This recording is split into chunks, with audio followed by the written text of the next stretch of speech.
You are listening to Hex, The Fall of Aethria, a Galleria Editagio production. Our story continues with Chapter 2.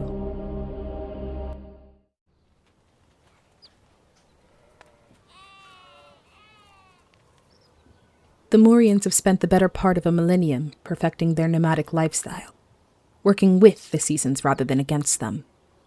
After the gods exited the physical realm, many civilizations collapsed and rebuilt with newer, fancier advancements and conveniences. But to the people of the sun, the natural way is the holy way. It is the preservation of a divine heritage that other kingdoms no longer seem to appreciate. And not only are the children taught this from as early as infancy, but they are reminded every single day, whenever one complains of being bored. In fact, the word boredom does not exist in God's tongue. Or rather, that is what the adults all claim. There is the word volhulhin, but that simply means taskless, without purpose. But so long as there are ewes to milk, rams to shear, wool to spin, clothes to make, and crops to harvest, it is impossible for any Morian to be without purpose, regardless of age. Laila's earliest memories are time spent strapped to the back of her mother, as she tended to the pregnant ewes in the very last weeks of the dark season. As they got ready to lamb, Nura would hurry over to the pen to see if any new babies had joined the flock. She would spend most of the day rubbing warmed wet cloth over their swollen bellies, shearing them, preparing them for what was to come. The first time is always the scariest, she would whisper to a tiny Laila as she hummed to them. She would look curiously over Nura's shoulder and watch, eyes widened. As the ewes progressed, she would wait with her mother for what felt like an eternity. "They feed off our energy," Nura would whisper as she filled a small trough with water for the expecting mothers. "It is important we stay calm for them."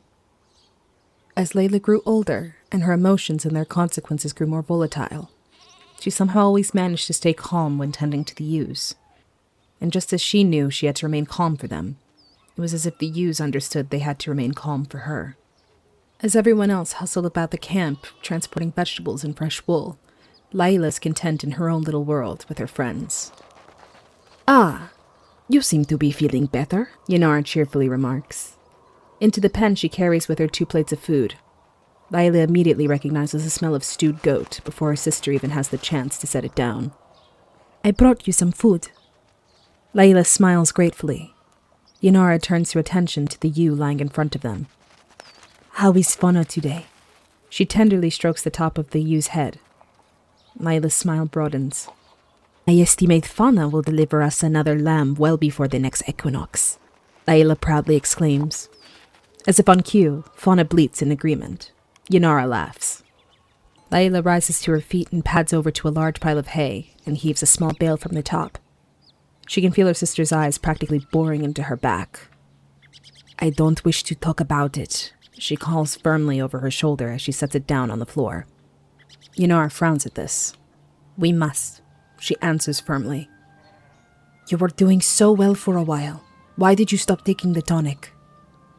Laila avoids her sister's concerned gaze. "Well, since I hadn't had any incidents in a fortnight, I figured one night without it couldn't hurt." "To what outcome?" Janaiah asks knowingly. Laila exhales sharply as she walks back over to retrieve another bale. Her sister sounds almost exactly like their mother, and they both know it. Laila sets the other bell down. "Sister, please, not here." Her eyes look pleadingly into Janaiah's. Janaiah sighs, but thankfully does not push any further. "Would you like some help?" she asks. "No, I've just about got it," Laila replies, walking back to the pile. She deftly climbs, hoisting herself up to get the bale farther back at the top. She grabs and balances it over her neck and shoulders and turns to jump back down. However, just as her feet touch the ground, the entire pile comes toppling around her. She huffs in frustration, and immediately the bale in her hands ignites.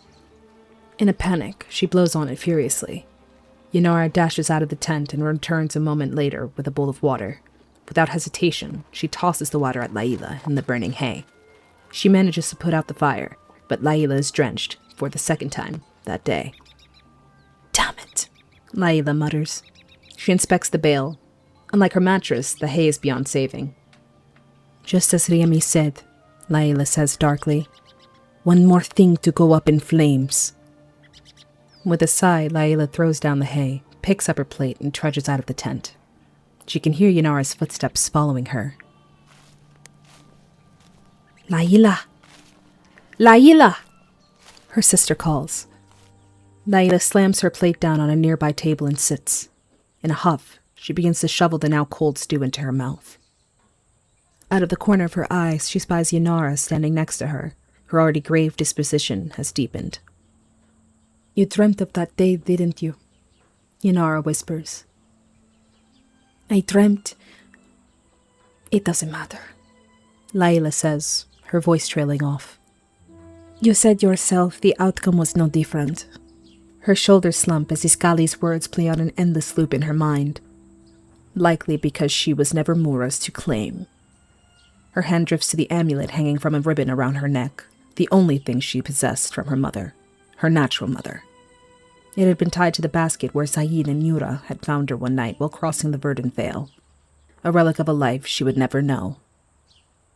I know you would not believe so, but I am dangerous, Yunara, Laila whispers. It would be foolish to delude ourselves into believing otherwise.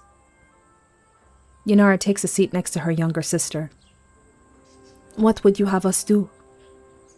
Laila cannot formulate an answer, for she often wonders the same thing herself. When she completed her 10th turn and her condition intensified, both Saeed and Riemi had tried to teach her to control it. First, they tried to teach her to control the fire itself, and when that proved impossible, they tried to teach her to control her emotions. And while that didn't entirely fail, its succession most definitely depended on the day. I'm not sure, Laila says, her voice trailing off. Perhaps I should go away for a while, to try and find some answers. Laila steals a glance at her sister. Yanara does a good enough job at hiding her true feelings, but Laila knows better. The neutrality never quite reaches her eyes. Still, Yanara says nothing, so Laila feels it safe to continue. I don't mean to find my natural parents, she says slowly. I know there is nothing down that path. Yanara's shoulders relax slightly. She is visibly relieved, though she thinks it does not show. There's a woman living on the channel, Laila says, lowering her voice even further. Allegedly, she's gifted. Yanara's brows furrow. Gifted how? She asks. Like witchcraft. She could help me, Laila continues. She could fix me. Yanara shakes her head vigorously. No, sister. You are safest here, with us, Yanara says. She places a comforting hand on Laila's shoulder. Things may have been a bit more difficult recently, but you are still beloved here. Laila glances warily at a group of girls whispering behind them. Following her gaze, Yanara shoots daggers at them until they fall silent. You were saying, Laila wryly asks, brow raised. Trust me, Yanara warns. You can handle a group of gossipy girls. You would have no recourse with some godless witch. Where did you even hear of such a thing? I come bearing gifts, Riemi exclaims as he appears with a plate in hand. Yanara shoots Laila a look. It has suddenly become very clear where she heard such a thing. Riemi sets the plate onto the table, revealing 3 small cakes. He smiles and takes a seat across from his sisters. Remember these? He asks eagerly. They're from the baker's stand in Aethria Square. Laila immediately seizes a cake and takes a big bite. She cannot even remember the last time she had a sweet treat. It had to have been at least a year. She then suddenly stops chewing as the realization washes over her. Do you mean to say you've been harboring these cakes for a year? She cries. The 2 girls wait for an answer, but the look on Riemi's face is all they need. Laila spits the cake back out into the grass. Riemi, that's disgusting, Yanara exclaims. Oh, they're fine, Riemi insists, shoving a whole cake into his mouth to prove his point. And it's not as if we are able to buy any more. Fair, look. The girls watch on as Riemi swallows the cake and then reaches for another. Laila fights the urge to gag. Yanara wrinkles her nose. So does this peace offering come with an apology? The only thing I have to be sorry for is the callousness with which I address Laila's abilities, Riemi says seriously. For that, I am sorry. But I will never be sorry for thinking of our people. Just accept my apology and eat a cake. Laila gives her brother a wry look. I will accept your apology. However, I will not eat the year-old cake. Satisfied, Riemi turns his attention to Yanara. What do you say, sister? He asks. Yanara shrugs nonchalantly. If Laila forgives you, I suppose I should as well. Laila is only able to relish in this newfound peace for a brief moment. Out of the corner of her eye, she notices several fathers walking by in their formal feast day tunics, hers among them. Their solemn expressions juxtapose their festive attire. Is something to happen today? She asks. You didn't hear. Apparently there's to be a proposal. Yanara whispers, her eyes flashing toward the fathers as they pass by. Though I have no idea by whom or to whom. Laila notices Riemi has not said anything. You are awfully quiet. Riemi simply shrugs. I have heard nothing about the proposal, he says nonchalantly. You shouldn't lie, brother. You're not good at it. Yanara smirks. Tell us what you know. Riemi rolls his eyes. He knows he's been caught. Ever since he completed his 16th turn, Saeed has been including him in the meetings with the older men. Potential proposals are discussed at least 3 fortnights in advance. If one is to take place today, there is no doubt he already knows who it will be. I can't. I was sworn to secrecy, he explains. Especially from the both of you. Yanara's brows contort in confusion. Laila only locks eyes with Riemi for a second, but the flash of sadness in his eyes confirms who the proposal is for, and that makes her stomach churn. Yanara clicks her tongue impatiently. Oh, just tell us, she exclaims. I know the men have been encouraging father to mate again, to have more children. I know that's all they care about. I saw the way they practically ripped Milen out of mother.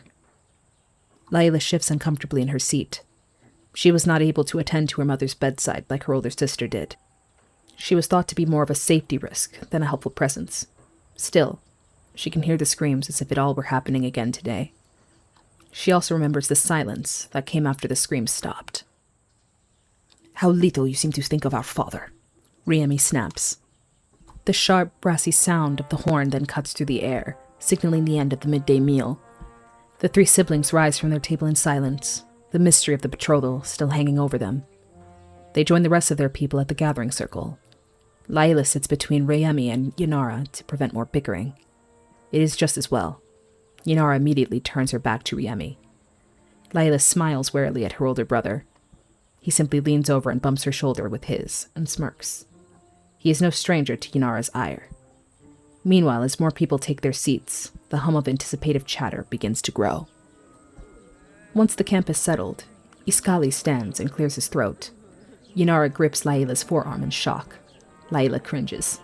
She had hoped her suspicions would be wrong. She glances at Riemi to gauge his reaction, but his face remains a mask of indifference. May I have everyone's attention, please? Iskali asks, his voice cracking with awkwardness. As the chatter fades, he continues. Thank you. I suppose everyone has heard the rumor of an impending proposal by now. Well, let's just get on with it then. He rounds the sundial to walk across the circle, visibly trembling, and stops directly in front of Saeed and Yanara. Yanara squeezes Laila's hand so hard it hurts. To the excitement of the entire camp, Iskali takes a knee and bows his head. Duomo, I humble myself before you in the hopes that you will grant me the hand of your daughter, Yanara. He declares, prompting a wave of audible gasps. It would be my sole honor to take her as my life mate. I feel my parents shine down on me today, as seeing their son choose a lady was their greatest dream, just as I am sure it was Damanura's to see her only natural daughter choose a man. Saeed's jaw tightens at the words, only natural daughter, but he remains silent, allowing the young man to finish. A heavy silence hangs over the camp as Iskali presents a string of water glass beads, a far cry from the typical cherrywood beads exchanged in a betrothal. These were the rarest treasures that could only be found in the deep waters of the channel. Even Riemi's jaw drops at its sight. I know it is not my mother's necklace, He whispers, now looking at Yanara. but I hope you will accept it as a sign of my honor and intention. Never before had Laila seen her sister stunned into complete silence. She watches Yanara's eyes flit from side to side, desperately searching for something to say in the face of the glistening, opalescent beads. Iskali, when you first approached me for Yanara's hand, I was overjoyed. Sayid finally speaks up. I could not imagine a better match for my daughter than the boy I have long seen as not just a friend of my son's, but a beloved addition of my family. Sayid rises to his feet, standing tall over the suitor. But you must know that being part of my family means seeing all its members as one and the same. As you ask for my first daughter's hand, do not disrespect me by insulting the place and position of my second. It was never my intention to offend. Iskali concedes, lowering his head in shame. I let my care for our collective safety allow me to speak above my station. I am truly sorry. I am not the one you owe the apology. Sayid interrupts. Iskali reluctantly turns to Laila, who shifts in her seat, wishing the earth would swallow her whole. Laila, Please forgive my offense. he says begrudgingly. I bear you no ill will. You are forgiven, she replies softly. For what else could she say? Morian sacred law instructs to never withhold forgiveness from one who seeks it.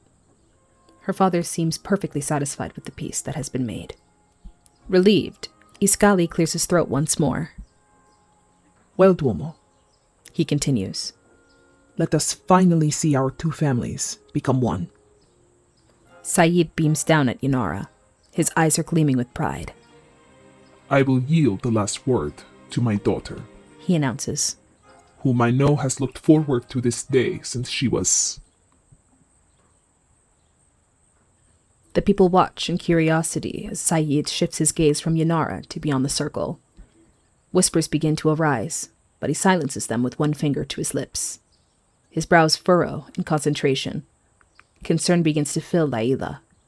The camp sits in silence for a long while, watching Sayid intently. His body coils like a spring. Father, what is wrong? Yanara whispers. Shh, hisses Sayid. He scans the camp, listening to the rhythm of the woods until a distant, rhythmic thudding of footsteps reaches his ears.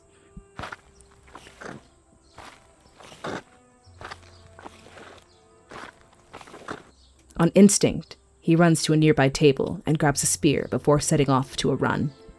He calls over his shoulder. All men, follow me to the front of the camp. Take a weapon. Iskali is the next to rise, shoving the necklace deep into his pocket with a look of lingering longing towards Yanara, before Riemi grabs an axe and ushers him away. Laila's stomach churns as she and the other women crowd behind the men at the edge of the camp. There, they are greeted by a squadron of soldiers. They form a small brigade on rhino back. In the center stands a brooding gentleman, wearing a helmet with a large feather attached. One can only assume he is their leader. He looks down at them from atop his steed, his expression spewing a mix of disdain and superiority. Greetings. Sayid announces, stepping forward from the men to face the army. How may we help you, gentlemen? The general takes his time surveying each and every Morian standing before him. His gaze eventually settles on Sayid. Are you in charge of this camp? Sayid nods affirmatively. The general's expression of disdain only deepens. By decree of His Majesty, Emperor Baroque the Eighth, this forest is now property of the Emperor's crown. The general surveys the now bewildered crowd once more before continuing. Which means, under the Nomad Accords of 990, you are all considered to be trespassing. Shocked whispers rip through the crowd of Morians. The Godswood has always remained unclaimed territory within the greater Hexatic Confederation. Moreover, it had always been the Morians' main path of migratory travel. For the Emberish to lay claim to it all is to essentially leave them with no other course than through the Outlands, which were storied to be rife with demons and godless bandits. Sayid raises his hand to the air, calling for silence. Slowly, the whispers dissipate. Saeed then steps closer to the line of soldiers. The soldiers immediately aim their weapons at him, but he does not falter. He counts at least 15 on Rhino back, but he is certain there are at least 20 standing behind, waiting for their command. We were not aware of the change in sovereignty. Saeed finally answers, his voice steady despite the steel aimed at him. The Godswood has always been free to all. His Majesty feels it appropriate to maintain occupation of these lands as he continues his investigation. The general explains. After all, Aethria's perpetrator still runs free. Janaiah instinctively pushes Laila behind her, in attempt to shield her younger sister from the watchful eye of this new threat. Laila's heartbeat begins to hasten, blood pounding in her ears. Saeed's calm remains unwavering. Of course. He answers. Well, we were just making our preparations to leave. We should be gone from these parts before nightfall. I am afraid it is not that simple. The general replies coldly. Unfortunately, your overstay is against imperial law. And, I am sure you will know, under the law, we must seize all males of age to answer for your offense. Panic erupts among the Morians. Laila clings to Janaiah, her heart pounding against her ribs as Saeed looks back at his daughters and his son, his grip tightening on his axe for a fight he knew in his heart. They are not likely to win. We have reached our conclusion for today's chapter, but our story is far from over. If you have enjoyed your time in the realm, be sure to subscribe so you never miss your summons when a new chapter arrives. For those who look beyond the next horizon, the tale continues on Substack. The chapters yet to be recorded are already waiting there, should you wish to journey ahead. It is our hope to spread this tale to travelers far and wide, so if you know someone who might enjoy the journey, we invite you to bring them along. And until next time, remember, hug those you hold dear, for you never know when it could be your last.